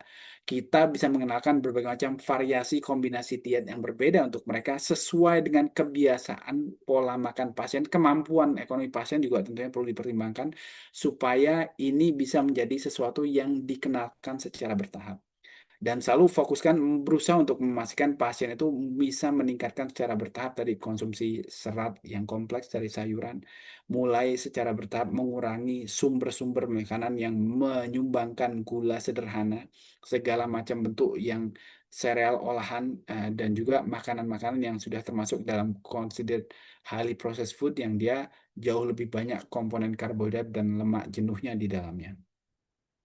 Yang terakhir ini sebagai bagian dari perubahan tadi sekali lagi positif itu selalu dengan mengenalkan exercise apapun bentuknya. Karena dia selalu akan jauh lebih praktikal dan lebih berdampak pada pasien dan saya lebih memilih untuk mengajarkan pasien itu dikenalkan pola aktivitas itu yang pendek-pendek ya. Karena minta untuk melakukan 15-20 menit tapi rutin sebagian besar hari dalam seminggu itu lebih ideal sebagai starting point. Karena kalau mereka merasa bahwa "Oh, ini harus 1 jam olahraga setiap hari itu cenderung jadi berat ngelakuinnya dan harus melakukan tertentu itu menjadi juga susah. Jadi lebih baik itu difokuskan untuk melakukan sesuatu yang dia juga tetap bisa aktif bergerak, yang bisa menjadi bagian dari kehidupannya sehari-hari. Kalau dia bisa sambil pulang kantor, jalan ke stasiun, jalan ke apa halte bis, nggak apa-apa, go for it gitu. Kalau misalnya menjadi bagian itu setiap kali berangkat pagi-pagi lewat di taman yang dia juga bisa jogging keliling 2-3 kali putaran, go for it. Sesuatu yang bisa menjadi bagian dari daily personal life itu jauh lebih ideal untuk dilakukan dibandingkan dengan mengenalkan sesuatu. Oh, harus pergi ke gym, ngelakuinnya sekian. Itu terlalu banyak alasan. Tapi kalau hujan nggak jadi pergi, oh, ini harga gymnya mahal, membershipnya bla bla bla, itu nggak jadi melakukan. Jadi lebih baik sesuatu yang dia common dan bisa dilakukan apapun itu bentuknya. Mau dia keliling ke taman, main sama cucu, main sama kalau punya binatang piaraan, terserah kalau mau turun satu busway lebih jauh dibandingkan dengan apa stopnya lebih jauh dibandingkan dengan rumah biar jalan itu up to you untuk mengajarkan sesuatu yang dia bisa lebih ideal dengan kebiasaan sehari-hari supaya menjadi sesuatu yang bisa rutin dilakukan. Setiap kali pulang karena lewat mall ya tawaf dulu di mall 2-3 putaran gitu, tapi bisa menjadi bagian dari olahraga itu nggak apa-apa sama sekali. Right? Dan ini bagian terakhir untuk mengkonfirmasi supaya teman-teman juga nggak terjebak ke dalam mitos-mitos itu bahwa satu itu DM itu bukan disebabkan karena orang terlalu banyak makan gula itu enggak, right? Bukan cuma gula yang dimakan yang berlebihan menyebabkan orang menjadi DM itu enggak. Yang kedua, kalau gitu orang DM itu karena dia masalah mengandalkan gula darah, berarti semua yang menjadi karbohidrat itu adalah musuh utama yang nggak boleh dimakan itu juga enggak sama sekali. Healthy carbs justru yang mengandung karbohidrat kompleks itu menjadi senjata yang krusial untuk pasien-pasien DM konsumsi supaya gula darahnya lebih terkontrol dengan baik. Nah, dan nggak ada diet tertentu, diet khusus atau makanan khusus yang harus dikonsumsi oleh pasien DM supaya gula darah yang terkontrol itu nggak sama sekali. Itu harus dihindari malah justru supaya pasien memiliki keleluasaan dalam mengkonsumsi dan memilih makanan. Apakah pasien DM terus kalau gitu nggak boleh makan es krim, nggak boleh makan permen lagi kalau kayak gitu, nggak boleh makan kue cake, nggak sama sekali. They can have those, tapi dalam tentu aturan porsi yang terkontrol dan cara mengkonsumsi yang lebih ideal supaya nanti tidak menyebabkan spiking gula darah yang melonjak dengan maksimal.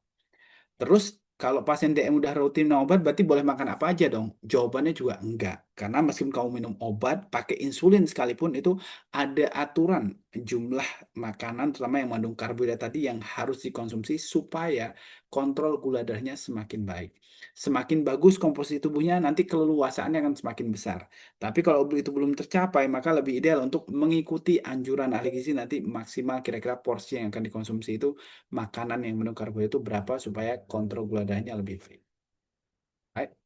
Nah, dan apakah lemak nggak penting kalau kayak gitu karena cuma karbohidrat yang mempengaruhi gula darah nggak sama sekali tadi karena lemak bisa menjadi senjata yang membantu kita untuk memperbaiki dan mengolah toleransinya pasien-pasien DM terhadap makanan-makanan tertentu. Dan yang terakhir itu apakah minum teh kopi dengan diganti menjadi menggunakan pemanis buatan instead of normal sugar itu lebih sehat dan lebih baik? Itu jawabannya big fat no. That's a very wrong option gitu loh. Karena ada bahkan studi seperti yang saya tunjukkan pada slide ini itu yang menunjukkan kalau orang itu disuruh cepet-cepetan antara yang minum gula biasa dengan yang pakai manis buatan, mana yang lebih mudah untuk kena DM itu yang lebih cepat itulah yang pakai pemanis buatan gitu. Karena itu menyebabkan konsumsi gula dari sumber yang non bentuk gula biasa itu menjadi jauh lebih tinggi dibandingkan dengan kalau orang itu masih meminum atau mengkonsumsi teh atau kopi yang sumbernya dari gula tadi. So it's better to teach them untuk melakukan tapering off itu untuk per tahap dilakukan pengurangan dibandingkan dengan men-switch dari gula diganti dengan pemanis buatan. That's not a good option. Oke, mungkin itu dulu untuk kuliah sesi sore ini. Kalau ada yang mau teman-teman tanyakan, saya persilahkan.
Sorry teman-teman, apa namanya laptopnya keburu shutdown. Silakan kalau ada pertanyaan teman-teman semua.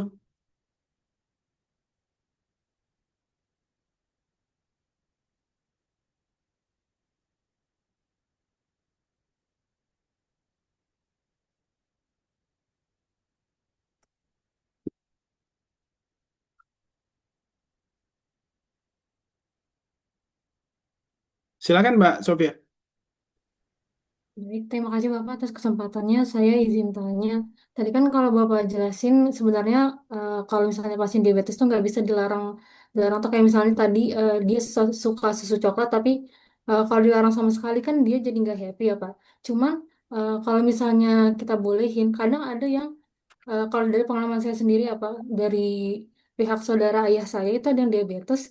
Nah itu kalau misalnya udah makan yang manis itu pengendalian dirinya tuh kayak sulit gitu Pak. Jadi lebih ke apa ya? Nggak bisa nahan porsinya gitu Pak. Ya, Itu gimana Pak solusinya? right. Terima kasih Pak. Good question. Jadi sebenarnya bukan nggak bisa dilarang ya Mbak Sofia ya. Yang lebih make sense itu sebenarnya bukan pure melarang tadi, tapi mengenalkan pembatasan yang rasional gitu. Dan tadi kuncinya adalah kita penting kalau mengenalkan sesuatu itu kepada seseorang, itu perubahan dia terutama adalah dia masih tetap bisa menikmati sesuatu yang dia sukai. Right? Tapi bukan berarti terus kalau gitu, yo ya saya suka ini juga, saya suka ini semua hal dong. Kalau gitu boleh dimakan itu kan juga enggak gitu loh. Jadi ada rasionalitas yang perlu dikenalkan di situ. Contoh misalnya apa yang disukai oleh oleh apa namanya saudaranya Mbak Sofia tadi. Contoh misalnya yang porsinya terus akhirnya berlebihan mengkonsumsinya itu contoh misalnya apa? Kalau dari itu sebenarnya adik ayah saya Pak, dia Mhm, mhm. suka banget minum yang manis-manis gitu kayak teh Right. botol, kayak kopi saset gitu Pak. Oke, right. Berarti kan kalau gitu yang dikenalkan itu kan yang kalau seperti itu yang saya ajarkan seperti ini. Berarti bukan masalah mengkonsumsi teh atau kopinya yang bermasalah. Karena minum teh atau kopi itu that's beneficial gitu loh. Teh atau kopi diminum dengan cara yang benar itu evidence-nya menunjukkan malah justru baik untuk kesehatan kardiovaskuler kita. Tapi cara minumnya sekarang yang harus diperbaiki. Karena kalau minumnya dengan model seperti ini itu nanti gula darahnya semakin nggak terkendali. Nah, kalau gitu diajarkan, dikenalkan supaya lidahnya terbiasa dengan komposisi jumlah gula yang lebih baik itu diajarkan misalnya dalam 2 minggu pertama kalau tadi biasanya minum setiap kali minum teh itu minumnya dengan 2 sendok gula, berarti selama 2 minggu pertama itu diparuh menjadi setengah sendok apa 1 sendok. 2 minggu berikutnya menjadi setengah, 2 minggu berikutnya jadi seperempat. Jadi akhirnya terbiasa untuk tetap bisa minum teh atau kopi sekali lagi, tapi jumlah gulanya yang dikendalikan gitu. Right? So it's not the problem with the tea or the coffee, tapi jumlah gulanya kalau gitu yang harus dikendalikan. Nah, dan kebiasaan rasa manis juga sama karena rasa manis dan asin itu adalah dua rasa yang paling berkembang di manusia dari sejak kecil itu dan itu yang paling banyak distimulasi. Nah, jadi ketika mau diajarkan untuk sensitivitas level yang berbeda itu juga butuh latihan untuk membuat itu menjadi kebiasaan. Nggak bisa diadres. So, kalau gitu sekarang nggak boleh minum kopi itu semua atau teh itu semua minuman yang ada manis-manis nggak boleh lagi, mereka nggak akan bisa melakukan itu. Itu mustahil untuk mereka lakukan. Pasti dia akan nyolong-nyolong sembunyi untuk melakukan. Tapi kalau diajarkan dengan cara yang rasional melakukannya dan dia ngeh dan dia paham kenapa perlu dibatasi itu mudah untuk membuat mereka lebih patuh untuk melakukan itu. Gitu ya Mbak Sofia ya. Baik, terima kasih Pak. Um, sambil menunggu yang lain nanya, ini saya ceritakan saya punya pasien. Beliau tuh mantan salah satu mantan direkturnya PLN dulu, dan beliau tuh maksudnya orang yang powerful yang punya jabatan yang biasa untuk ngatur ini itu dan sebagainya. Terus akhirnya didiagnos dengan DM. Nah, terus kebetulan beliau tuh istrinya membawa untuk datang konsul dan sering mengeluh kalau dia meskipun sudah diatur makannya sesuai dengan arahan ahli gizi sebelumnya itu tetap gula darahnya tinggi, tetap minum obat juga. Padahal setiap sore juga dia aktif untuk jalan-jalan, beraktivitas. Terus akhirnya ketika ketemu saya lakukan assessment, Pak, boleh cerita nggak kira-kira maamnya itu seperti apa, yang dilakukan apa, dan seterusnya. Nah, terus salah satunya yang dia cerita dengan sangat bangga itu bahwa dia sering setiap sore itu, yo saya selalu jalan-jalan keliling kompleks gitu loh. Nah, terus tapi kan agak nggak rasional orang jalan-jalan. Dan saya, Bapak bawa minum Pak biasanya? Enggak. Loh, jalan-jalan tuh sore maksudnya ya kalau di seputaran Jakarta ya maksudnya nggak ya nggak mungkin nggak berkeringat dan nggak pengen minum dengan durasi jalan-jalan yang lebih dari setengah jam itu loh. Terus akhirnya kebetulan istrinya pas lagi di luar apa namanya pergi ke toilet minta izin terus saya tanya Pak, maaf Pak, boleh cerita nggak kalau pas itu minumnya biasanya apa? Kan nggak mungkin nggak minum. Iya, tapi jangan bilang-bilang ya biasanya. Kalau dia lagi jalan-jalan sore itu ternyata karena searah dengan jalan pulang itu ada Alfamart yang dekat rumah itu dia berhenti di situ beli Fanta atau Coke hobinya dia minum 1 botol terus baru pulang gitu loh. Nah makanya itu istrinya selalu heran kenapa kok setiap kali pulang itu kalau mau mengecek gula darah kalau malam itu pasti gula darahnya tinggi terus gitu. Tobat, tobat. Tapi karena dia merasa bahwa ini tuh bagian dari kebebasannya dia bisa melakukan itu gitu. Meskipun ya dia nggak berani ya ngelawan istrinya, nggak bilang oh nggak mau denger mama ngomong apa. Tapi dia merasa bahwa sedikit kenakalannya beliau tadi itu menjadi bagian dari libertinya dia yang masih bisa dia nikmati gitu loh. Ya kan terus saya kalau saya bilang terus aduin kok, wah ini bu ketahuan oh bapak setiap kali sore pulang nggak tahu kalau itu dia minum satu botol Coca-Cola atau Fanta setiap kali duduk di situ, itu kan dia akan langsung kehilangan trustnya kepada saya dan akan langsung membuat itu kepatuhannya itu berkurang drastis dan nggak akan mungkin melakukan apa-apa gitu. Right? So ya saya lakukan adalah mengajarkan ke beliau bahwa kalau gitu Pak, mohon maaf yang Bapak paling nikmati dari minum Coke sama Fanta itu apa sih gitu? Emang karena hobi dari dulu atau apa gitu?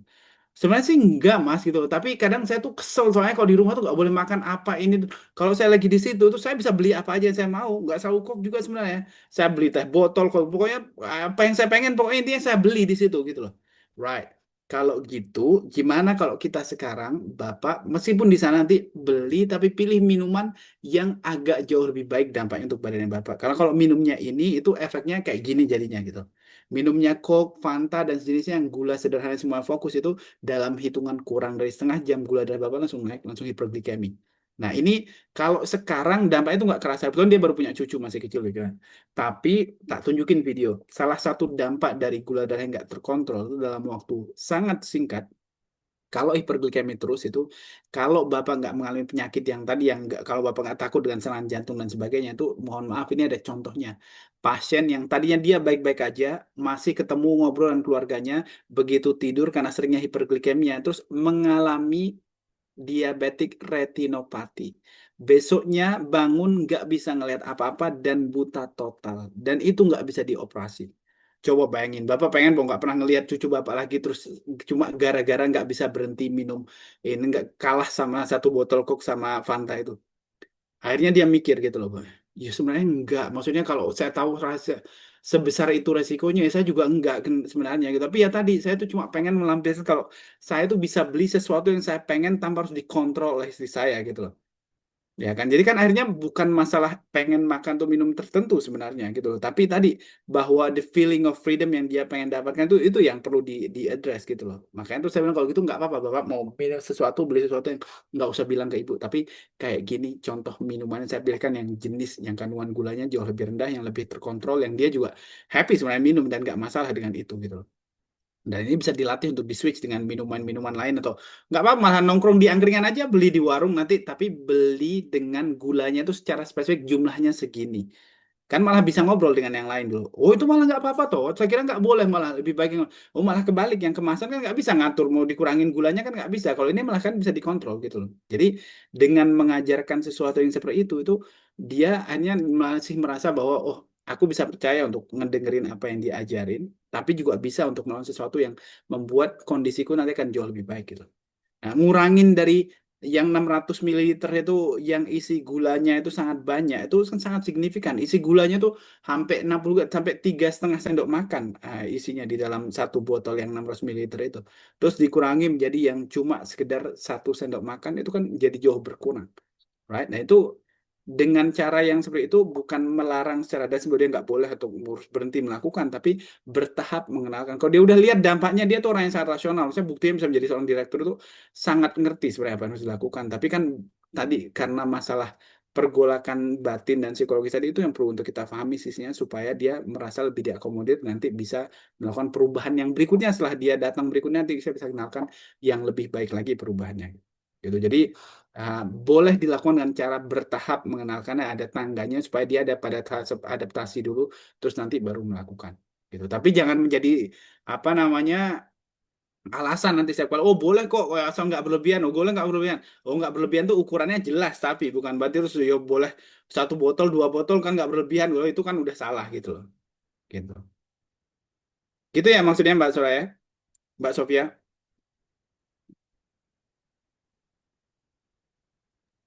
Bapak saya mau tanya lagi. boleh boleh boleh you can have a Kalau follow.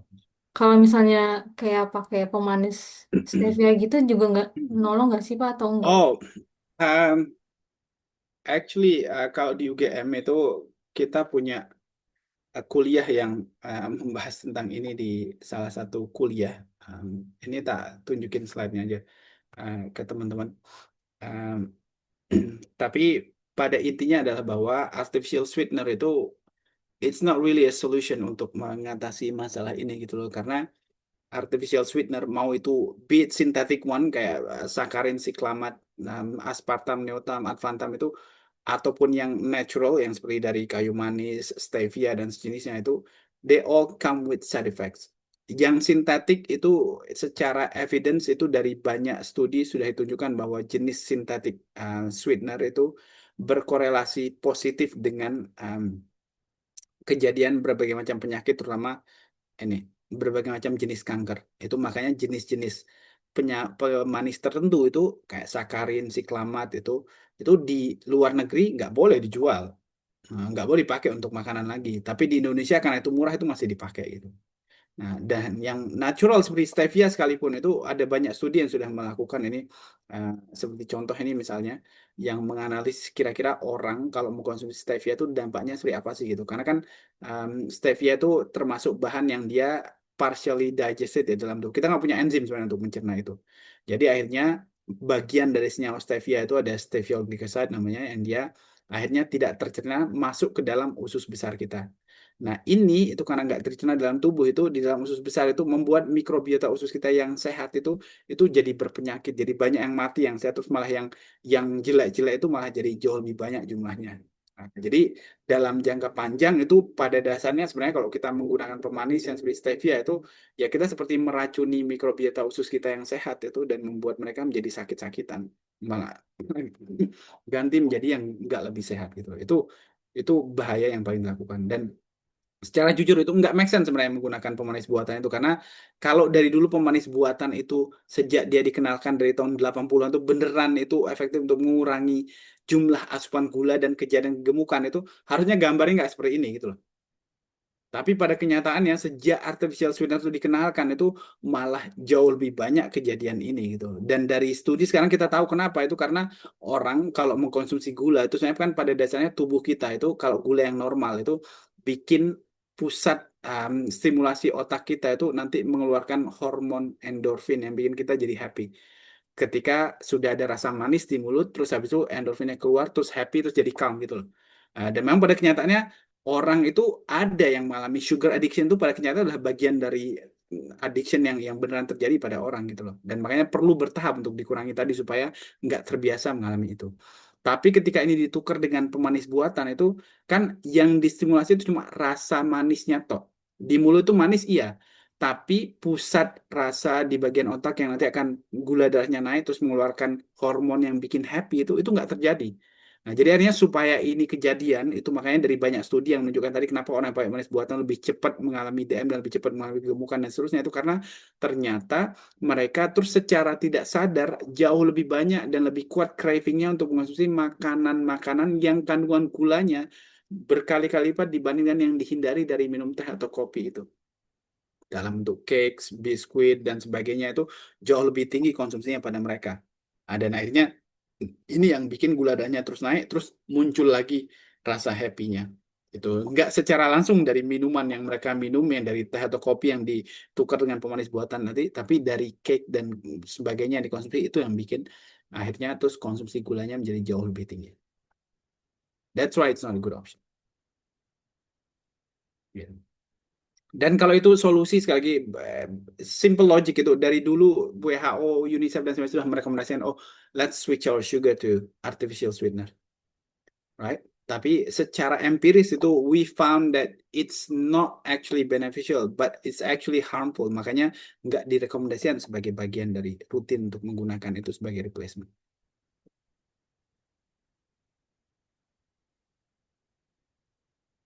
Ada lagi teman-teman pertanyaan yang lain? Thank you Mbak Sofia. Thanks for clarifying. Terima kasih, Pak.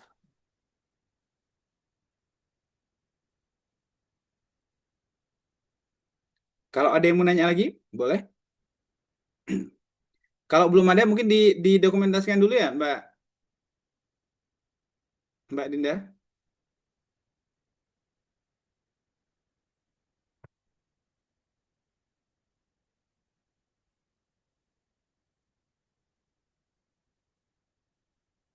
Baik, Bapak.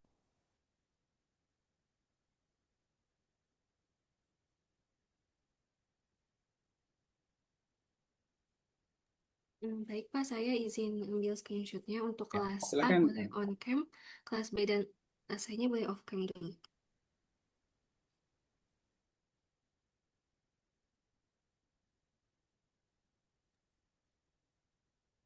Oke, untuk slide pertama, satu, dua, tiga. Untuk slide kedua, satu, dua, tiga. Boleh kelas A-nya off cam, kelas B-nya on cam, C-nya off cam.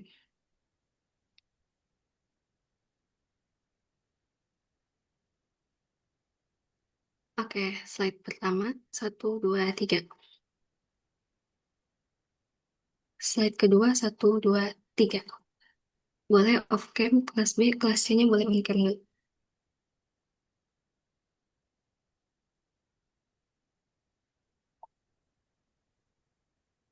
Oke, slide pertama, satu, dua, tiga. Slide kedua, satu, dua, tiga. Baik, sudah Bapak. Terima kasih. Baik, terima kasih teman-teman semua. Sampai ketemu di kuliah berikutnya ya. Selamat sore semuanya. Assalamualaikum warahmatullahi wabarakatuh. Waalaikumsalam Terima warahmatullahi kasih wabarakatuh. Terima Bapak. kasih, Pak.